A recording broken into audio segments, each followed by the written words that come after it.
Hi, everybody. I'm Mason Miller, and I'm here with Mindy Bonine. We are two of the archaeologists who've been working on the excavations out at the Headwaters at the Comal.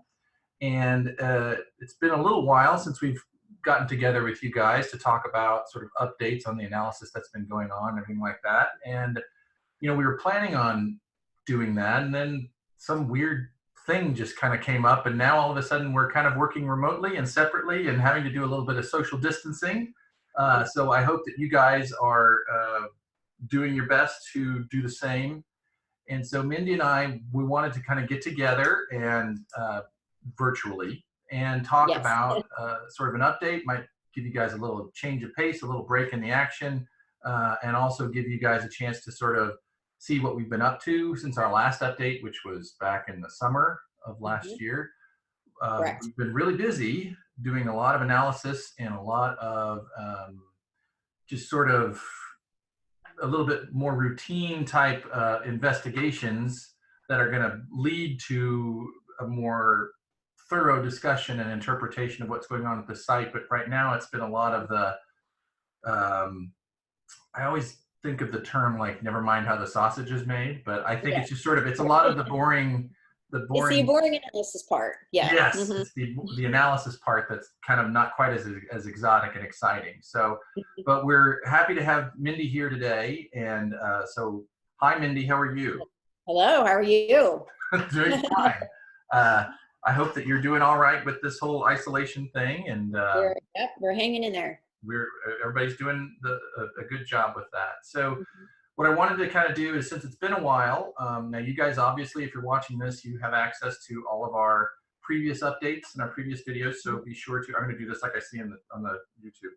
Be sure to like and subscribe somewhere around here-ish, and leave some comments on this video. But you can also see all of the previous work that we've been up to of late through that. But we wanted to give you a brief overview of sort of the work that was done, why we're here doing these videos, and just sort of kind of go from there to talk about the analysis work that's been going on more recently. So Mindy, take it away. What can you give us an overview? First, I think we just want to do a quick refresher of our excavation blocks that we did, because I'm going to be talking about each block separately as we go forward. So I'm going to go ahead and share a Google Earth. And if you have Google Earth, you're in luck, because the most recent Google Earth photograph was taken while we were out there on the site. And so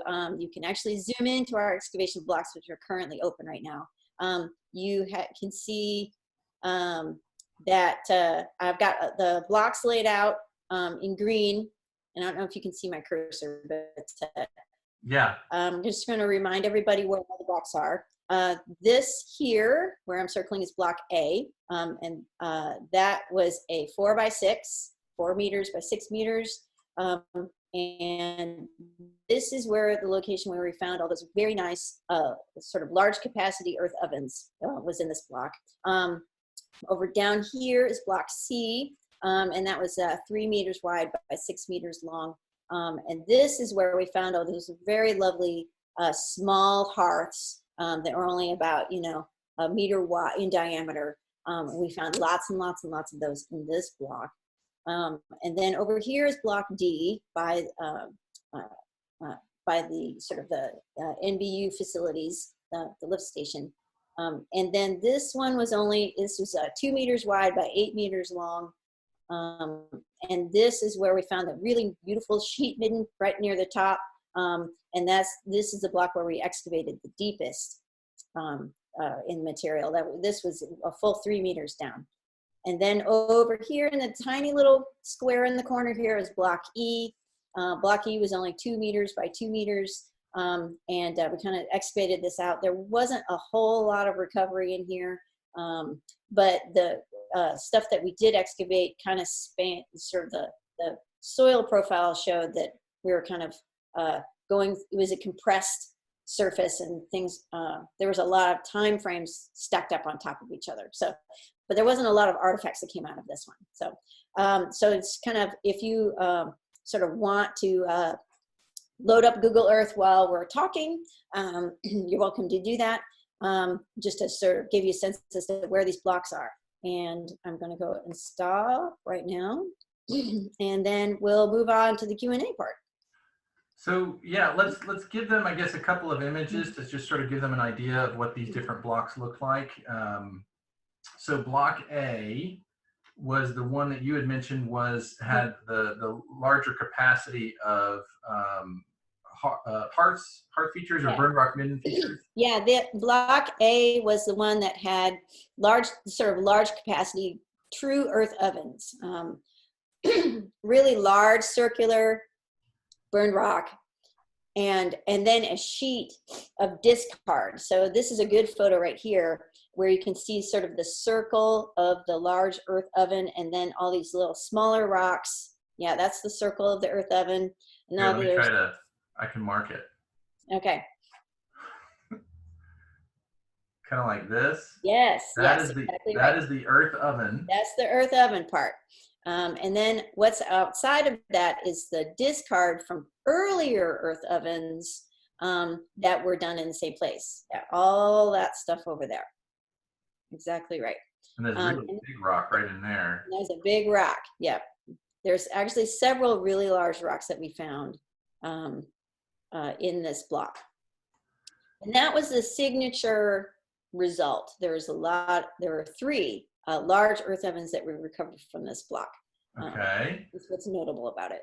And then, so let's go ahead and we can move on to, let's see, block. Now, I noticed when you were talking, and also in your images, you did not do a block B. We did not do block B. So block B was actually just a little bit further south and west from block A. So, and if you want to pull up a photo, it's right where the trees are. Yeah. Here's a good example of why we didn't really talk much about block B. Because it was this almost the whole time. It contained water. It just held water forever and ever. And if you guys and anyone kind of remembers what was happening at that time of year when we were excavating, it was raining a lot. And so every time it rained, this whole block filled up with water. And we would try to pump it out, but it would rain again. And then we just said, okay, fine, we're going to move. We just decided to move to another location. We ended up digging when things started to dry out a bit, we did dig a very deep trench. Yeah, here, let me see, I've got that picture. Down. Yeah, here you go. You can see that one here. That's it. So we went and got a large excavator, and we basically just dug down as far as the excavator would go, just to pull up the soil profile, and we did some screening of that back dirt to see what was coming out of it.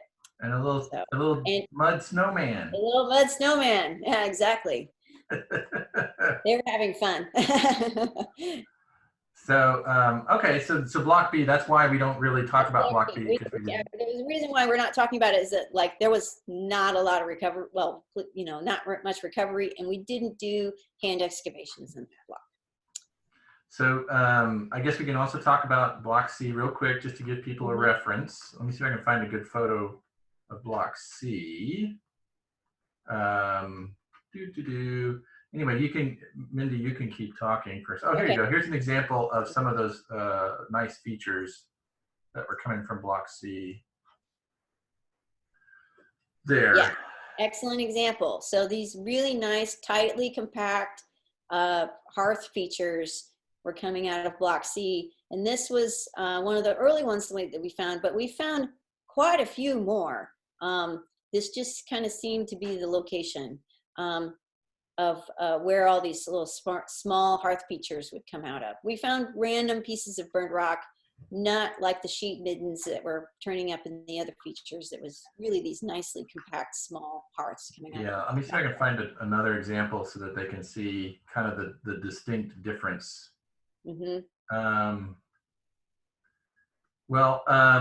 I And all guess, these, go ahead. well, these features are kind of all made up of the same stuff. You know, they're all just burned limestone. It's just kind of what it what it was they were used for, kind of sort of feeds their morphology, what they look like when we were excavating them.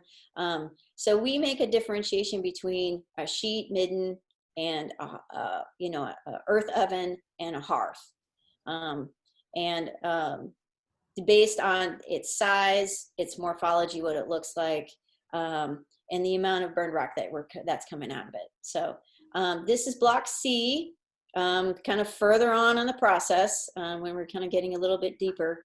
You can see random pieces of burned rock kind of floating out of that, the edges, the corners. We would find a lot of that along with the nice compact hearth features, that we spent a lot of diligent time recording. Yes. And then if we move over to block D, the big important thing about block D was that this one was the one that we could have struck oil if we like a couple more inches down. Uh-huh. It's I'll send here's a picture of that. So you can kind of you might remember this from one of those blog posts, but Yeah.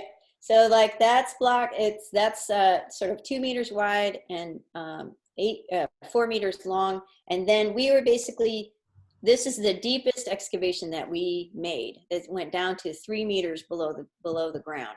And right at about 10 feet. right about 10 feet. So as you can see, we had to use a rope and pulley system to be able to get the buckets out. It was pretty elaborate. At the top of this, and you can kind of see that in the wall, is the burned rock sheet midden that we encountered at the beginning. And we busted through that and then kept digging down lower and lower and lower. Yeah, let me see. I can bring up a picture of that sheet midden. Here, hold on one sec. Mm-hmm. Right around. There it is. There's so this is them working on it. Oh yeah, so that's when we were kind of recording it, and picking through the burned rock to see what we could get. There was a lot of artifacts in that midden, and in that sheet midden, and it really was a trash dump. That's what it was. It had not only the leftover burned rock from cooking, but it also had a lot of artifacts come out of it too. There they are excavating it. Mm-hmm. A little small, but you get the gist here. Mm-hmm. Yep. So Exactly. that gives you kind of a quick summary of just everything that at least gives you a visual to Right. remember, kind of get yourself reoriented on everything that's been going on and Mm-hmm. sort of where we've been working. So we wanted to kind of give you guys an update on what we've been up to. Right. So I think the main thing that people are kind of curious about is all of the artifacts. You know, what all has been going on with these artifacts? How many artifacts have we collected? You know, what's happened to them so far? What can you tell us about that? What sort of work's been Okay. going on? So we've recovered almost 100,000 artifacts from just the data recovery. So we've done earlier sort of work out at the site that has their own set of artifacts, but the stuff that we just removed from those block excavations is tallying about 100,000. And then what we do is we take all those artifacts and then we split them up based off of what type of artifact it is. So we separate all the stone lithic material from the bones and from the shell and from the sort of soil samples, and all the other sort of miscellaneous items that we've recovered. There's a couple of ceramics that we found and things like that, some historic artifacts because there's a historic component too. So we kind of categorize them and split them up. And then each type of artifact gets its own analytical treatment. So we sort of put all of our information into a big, giant database, and we double check that. And that was spent a lot of time making sure that the artifacts that we have inventoried and cataloged are correct. And so that was a big part of what we were doing when we got out of the field, is making that database and then checking it to make sure it's correct. So Like Santa. What's that? Like Santa, making a list and checking it Like twice. Santa making a list, exactly right. And then the next phase is going into the analysis. So like we're taking each group of artifacts, and then we might even be splitting it up even more and doing special analysis on each type.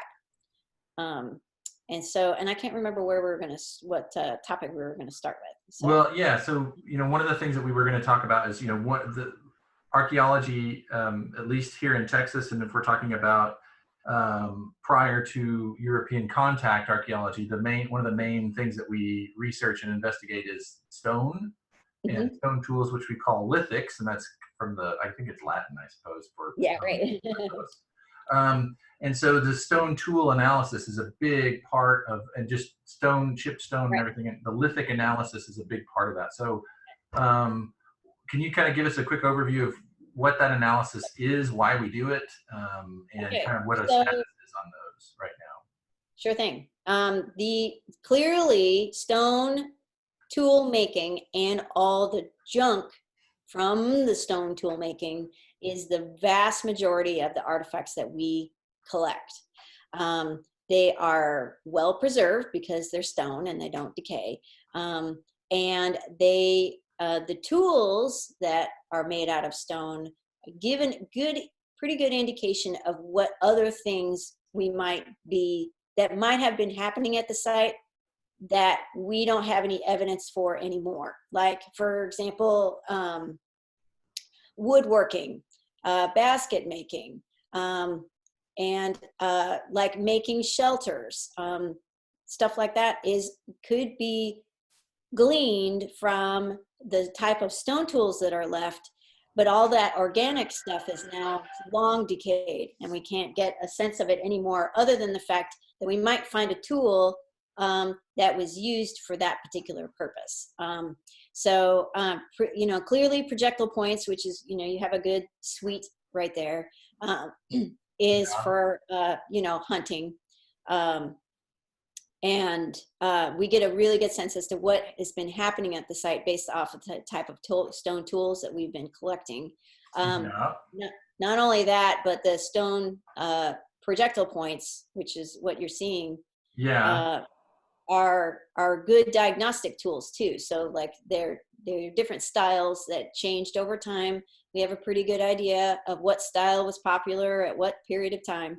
And then we can kind of sort of date relatively when things were happening based off the types of projectile points were coming out of the dirt at that location. So, and then all the flakes. That's lithics. So that's all the debris, the junk left over from the making of all of those stone tools that we just had pictures of. This debris is by far the most numerous type of artifact that we collect. We can actually do a lot of analysis on this material too, which is one of the reasons why we collect it. Stone tools, you can kind of figure out what it is, what it was used for, how it was, if it was refitted, if it was attached to something, if it was reworked a second time when it started to get dull. All of that information we can find out from stone tools. But with lithic debris, we can kind of find out the methodology of how those stone tools were made. Sometimes, if we're really lucky, we can refit some of those pieces together. So we have the cobble, where all the pieces got, shaved off until we got the final product. And so the way things were made, we can find out by, analysis of all that lithic debris. And then we can make, big picture, answer bigger questions about whether or not they went a long way to find that lithic material to bring it back to the site, or whether or not they were using local material to be able to sort of use this. We're presuming, because there's a high amount of local stone, that's what they were using to be able to make all those tools with. But we can analyze the lithic debris for that information too. So, and there, that analysis is still going right now, yes. correct? Yeah. Exactly. We have we're a little bit farther along on the stone tool analysis than we are with the lithic debris analysis. But and we have, you know, there's a couple of little gems that have shown up so far. We found a identifiable Paleo-Indian point along with our assemblage, which is actually dates a bit earlier than our radiocarbon dates, which we'll get to in a minute. Yeah, we'll talk about that. And Paleo-Indian is, what would you say is the kind of, to clarify? Oh, the time range? Probably usually about 8,500 years ago to as early as 1500. 15,000. Or 15,000. Yes. Years ago. So it's basically the earliest known human settlement in the Americas is what we identify as Paleo-Indian. Okay, and so those are always, they're kind of rare Yes. to find those sites. They're relatively low populations, and yes. a number of factors. Yeah, a number of factors make them kind of rare. So having some points, when we started out this excavation, we had hoped that there would be some Paleo-Indian components, like a big chunk of Paleo-Indian information at the site. And did we find that? No, we didn't. We found, and I think we're figuring out, one of the questions is why, because, and we think we have an idea as to why we didn't really find a whole lot of Paleo-Indian components, but we did find Paleo-Indian points. So, and that might play into our explanation as to, you know, why we're not finding a Paleo-Indian component in that particular spot. Okay, well, let's I guess move on. And if people have questions, you can put your comments in the bottom, and you can ask us some questions about that, and we can try to answer them in a subsequent video. I guess the next topic is macrobotanical analysis. So what is that, and what have we been up to, and why? And you might, I would say one part of that would be one of our previous videos, we actually showed them using a machine to help us with that process. So explain what that is and what we've been doing. So whenever we found a feature, generally a burned rock feature, we took a soil sample as part of the excavation process. We just basically took a bag full of dirt out of that feature material. And what we did with that bag of dirt after we got back to the lab was to put it through the machine, which basically filtered out all the soil and left all the particles that were in the soil for us to collect. And so we collected both sort of bigger stuff and very small stuff into two different types of bags. And then after that was done, we picked out from whatever was left all of the little rootlets and things like that that were kind of filtered through. That was clearly a modern intrusion into that soil. All the lithic and other artifacts, so if there are bone fragments or tiny little flakes or things like that, we would separate all that stuff out in separate categories. But then all the sort of botanical stuff, which we could collect, like burned pieces of wood or little seeds or little shell fragments or something like that. We collected that as a group and we sent it off to our macrobotanical specialist to identify that material.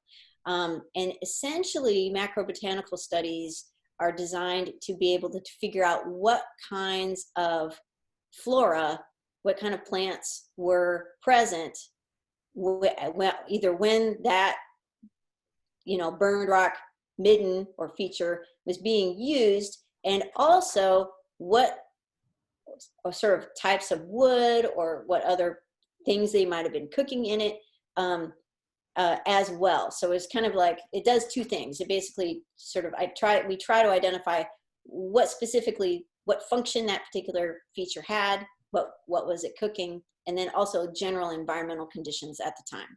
And then people can tally all that information to be able to kind of gauge the kind of up and down of whether or not things were dry and hot, or cold and wet, and over a long period of time. So it's very useful information. And so, and I do have a little bit of data on that. Okay. So we took some macrobotanical samples during some of our earlier work, and our specialist kind of came back and said, yeah, the stuff that she's analyzing right now is kind of coming back as the same types of stuff. So, so I can kind of give you a general list as to what the sort of types of plant materials we were recovering from the site. I'm not going to be able to separate it out by, you know, block or level or things like that. That'll be something that we're going to sort of get to when we get the full report. Sure. But by far the most sort of item that we were recovering from the feature material is the type of wood that they were using to, you know, create that fire in the first place. And live oak was the clear winner. Like the live oak bits were little tiny pieces of charcoal from live oak, sort of outdistanced all the other types. And that's our state tree here in Texas, I believe, yes, right? Yes, and there's a good reason. Yes, it's everywhere. It's everywhere.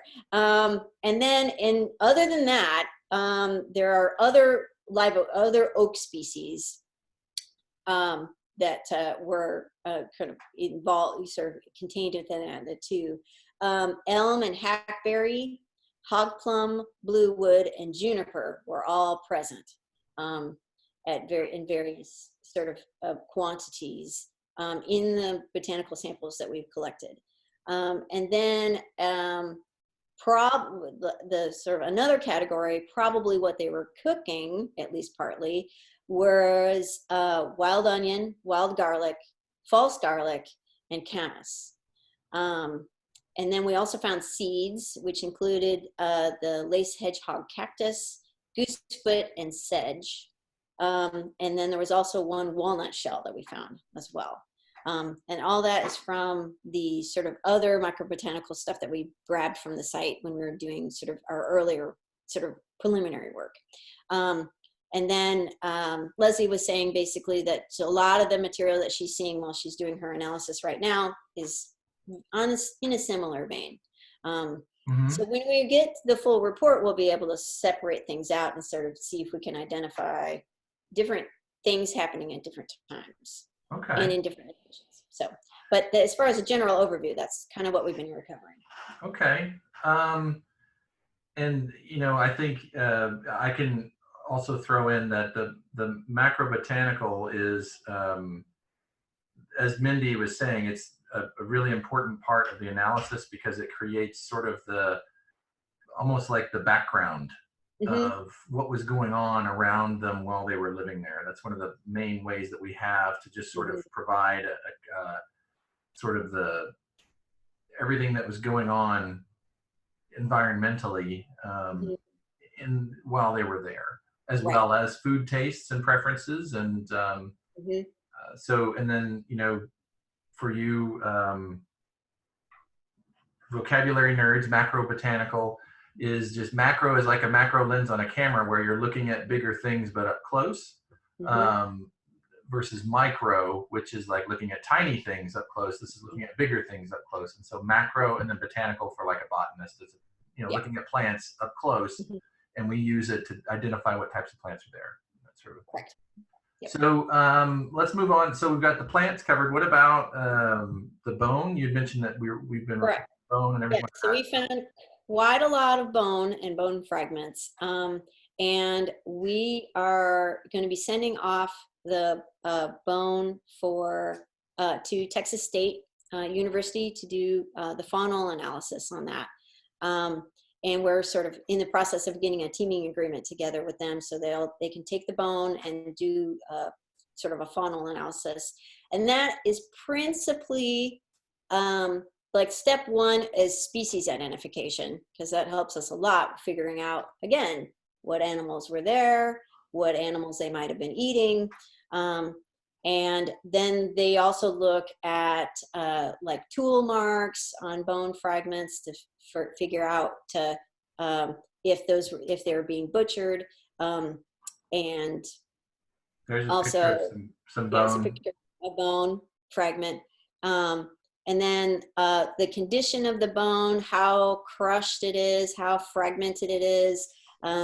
Then you can get if there's a high degree of fragmentation, they might have been extracting bone marrow. They might have been boiling the bone to extract sort of the bone grease for use in other products. So there's a lot of information you can find out from bone. What other critters might have been living with them at the same time. There's, like tons of information that can be found with bone. And then that's what we're going to be sort of sending to Texas State. So they can do the full funnel. Okay. So that one that's yep, just, that's yeah. check back soon, sort of. Yes. Mm-hmm. And I think, one of the things that we get asked a lot about when we talk with folks about the site and everything, and it's something that they're certainly interested in, is really like, how old is this site? And have we been looking into that to figure out, yes. How old everything is and sort of a thing?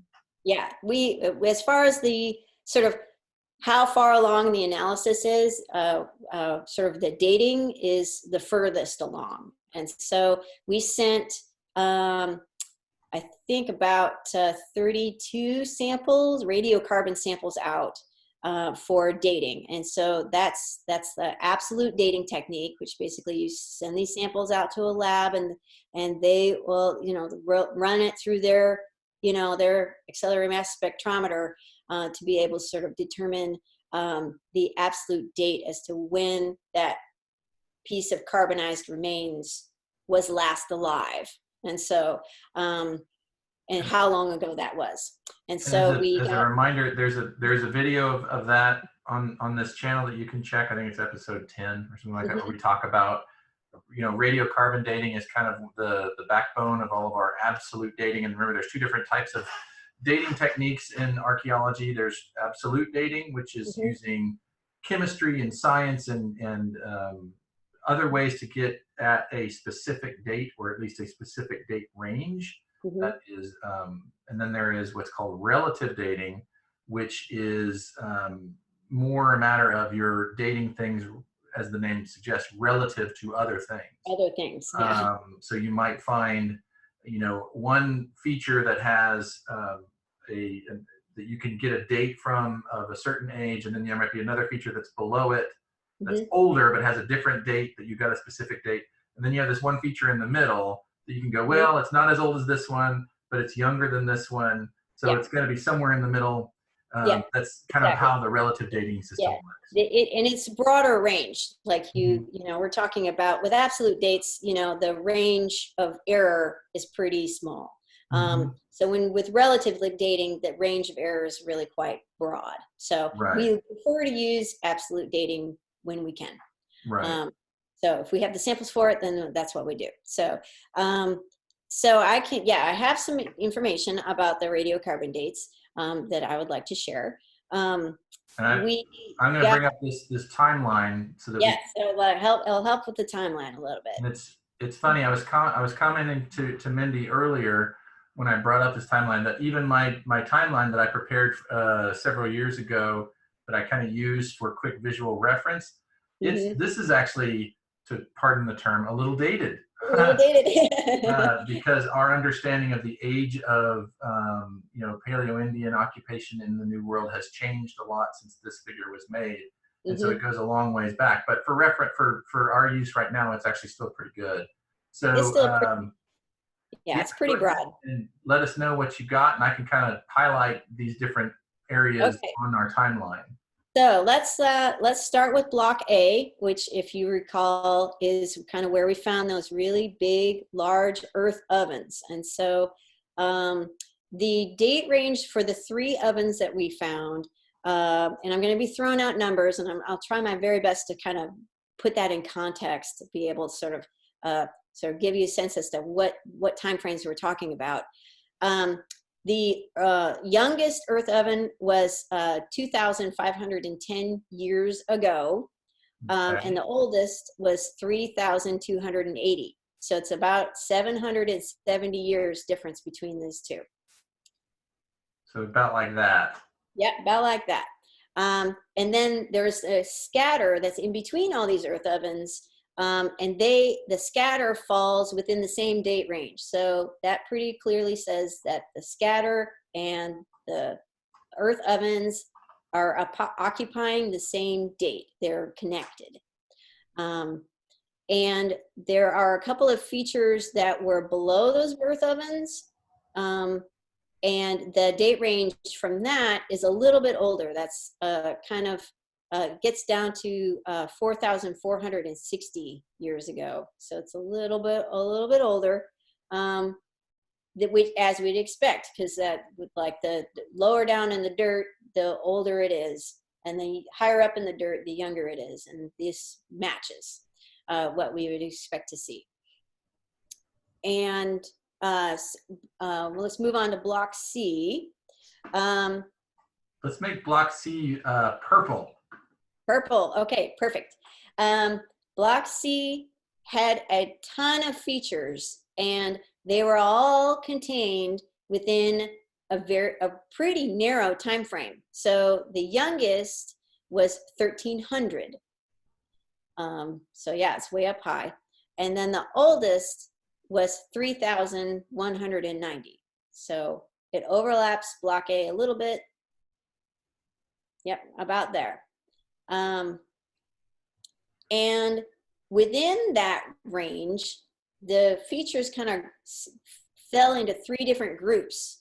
The youngest was kind of that 1300 to 1580, which is a span of about 280 years.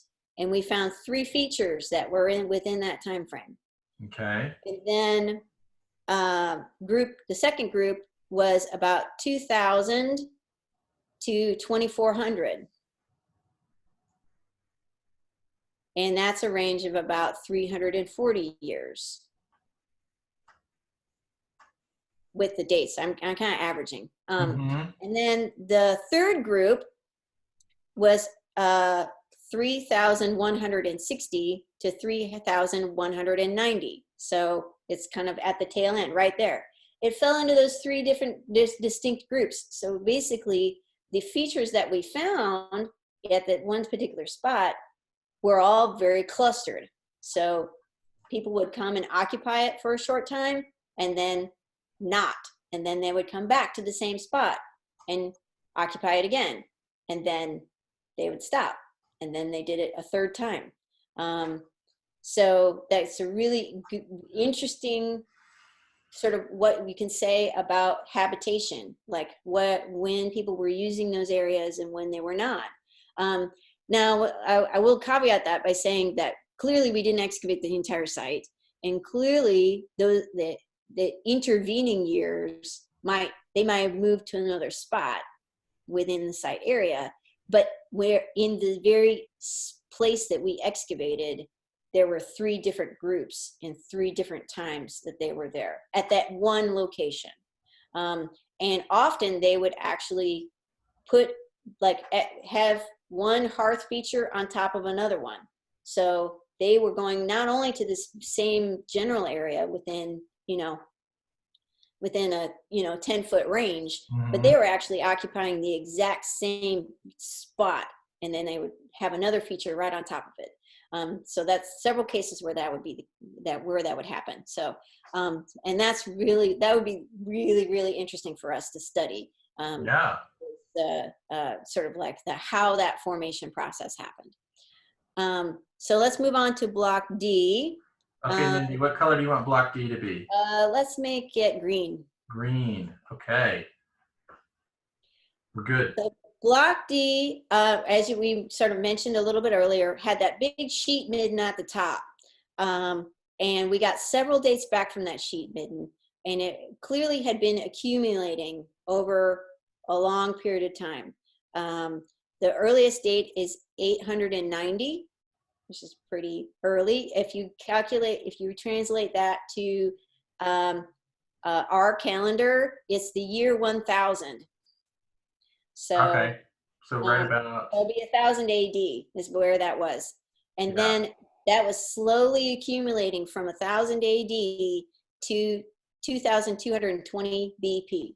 or not, or yeah, 2,220. So that kind of overlaps block B a little bit, or block C, sorry. Yeah. So that midden was like, we have dates throughout that entire range. So it's that whole thing. Yeah, exactly. Okay. It was a slow accumulation of all of that stuff. However, we didn't find anything until we got really deep, deep down, and we found one feature, kind of the lowest one we were able to find. And that one is also the oldest date from the data recovery that we came up with, and that is 6,970. It's way back there. It's almost 7,000. Right about there.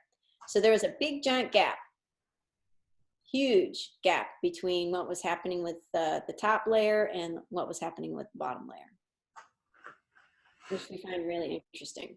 Yeah, that's so that's, you know, roughly 5,000 years of time that that spot was, maybe it was used, maybe it wasn't, Right. but we don't have any We don't have any materials that, dates. yeah, we don't have anything that we could use to date to see if there's anything there. But in general, that's a really good, it's a broad range of occupation. Correct. Of living there. And it's certainly the longest span where we have evidence of anybody. It is by far the longest span. And then if you want to tie that into some of the other dates that we got from our earlier excavations. Okay, let's go ahead and make those orange. Orange, which is called that other. So we did an excavation inside the well yard, another sort of pretty deep excavation. And that had the oldest date so far obtained from the site as a whole, and that's 7,643. So that's by far is pretty close to our other date. But that's the oldest one we've come up with so far, and that is clearly in the early Archaic, right in the middle of the early Archaic zone. And then it also had, we also had a very early date come from that same location. Oh no, actually not the same location, but other areas of the site that we were sort of monitoring. The earliest date from there came back at 817 years before present. So like that's the earliest date we've come up with. Oh, the 8,000? Huh? 800. Oh, so that's the most recent. It's the most recent date we've ever come up with, right? Okay. The most recent date is 817 years ago, and it's about that 1,000-year mark. So, yeah. Yeah, we have 817 and then 890. So, and that's the full, so far, that's the full range of the site from earliest to latest. But we have, you say that there were some Paleo-Indian artifacts, Yes. At least a point that's come out that's from this earlier range in here. Correct. And it's, unfortunately, it doesn't seem to be connected to a Paleo-Indian occupation. So we don't have any features that are coming back from that early. That doesn't mean that they're not there, but we just didn't find them.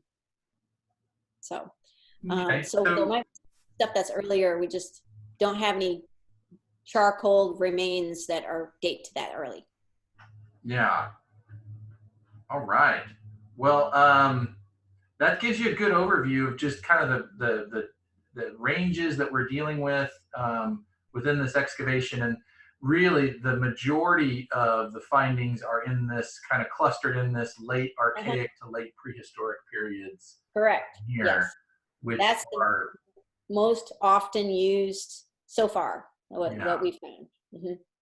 So that's going to give us some good information about who was living here during the time of, you know, the eruption of Mount Vesuvius and the Great Pyramids and that sort of a thing.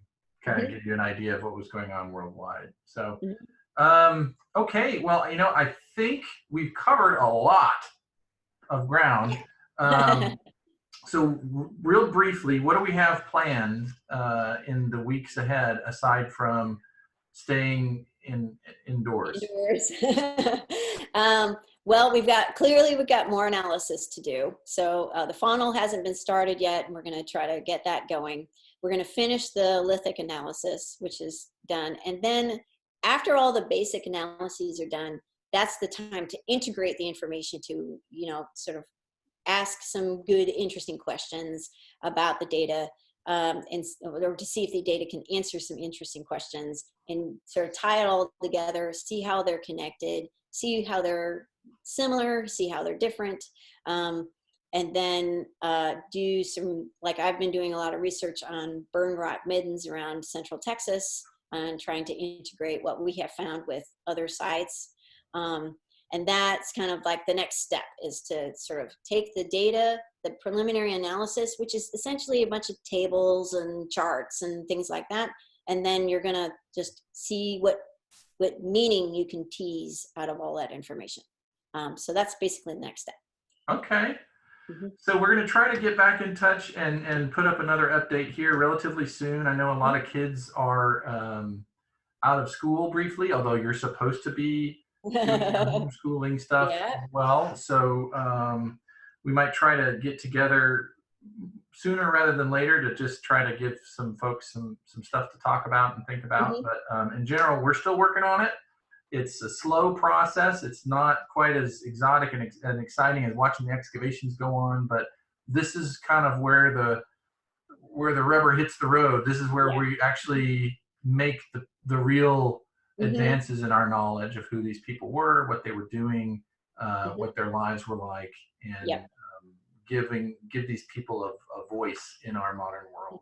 That's the process we're doing now. So, all right. Well, again, try to put some comments or questions down below, and let us know of any questions you might have, anything that you want us to talk about more in the coming weeks. We can try to make videos based on any kind of commentary you have. And then otherwise, just hang in there, everybody. We'll get through all of this fun stuff soon enough. And thanks very much for your time. Thank you, Mindy. Yep, thank you. And thanks everybody for watching, and we'll meet again next time. Okay, bye. Bye.